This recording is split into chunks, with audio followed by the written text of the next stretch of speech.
छत्रपति शिवाजी की मृत्यु और सत्ता संघर्ष। छत्रपति शिवाजी महाराज के निधन के बाद सत्ता की बागडोर संभालना आसान नहीं था। मराठा साम्राज्य दो भागों में बंट गया। एक ओर वे लोग थे जो संभाजी को राजा मानते थे और दूसरी ओर वे जो राजाराम को सही उत्तराधिकारी मानते थे। संभाजी को अपने ही लोगों के विरोध का सामना करना पड़ा, लेकिन वे हार मानने वालों में से नहीं थे। उन्होंने अपने नेतृत्व और युद्ध कौशल से एकजुटता कायम की और अपने दुश्मनों को धूल चटा दी।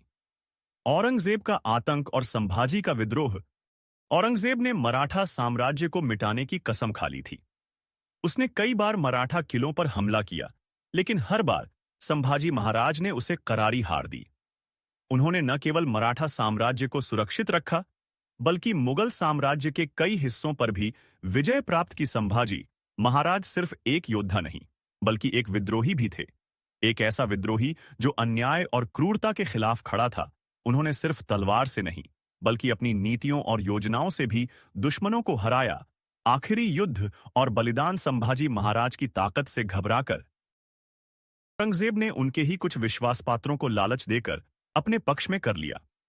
एक रात जब संभाजी अपने सैन्य शिविर में थे, तब उन्हें गुप्त रूप से धोखे से पकड़ लिया गया।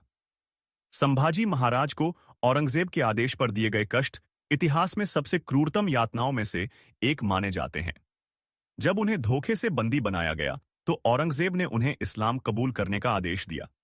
लेकिन संभाजी महाराज, जो मराठा स्वाभिमान और हिंदवी स्वराज्य के प्रतीक थे, किसी भी हाल में झुकने को तैयार नहीं हुए।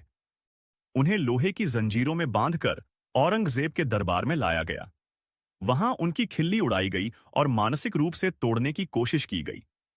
उन पर कई तरह के झूठे आरोप लगाए गए और सार्वजनिक रूप से अपमानित किया गया। शरीर को लोहे के गरम चिमटे से दागा गया।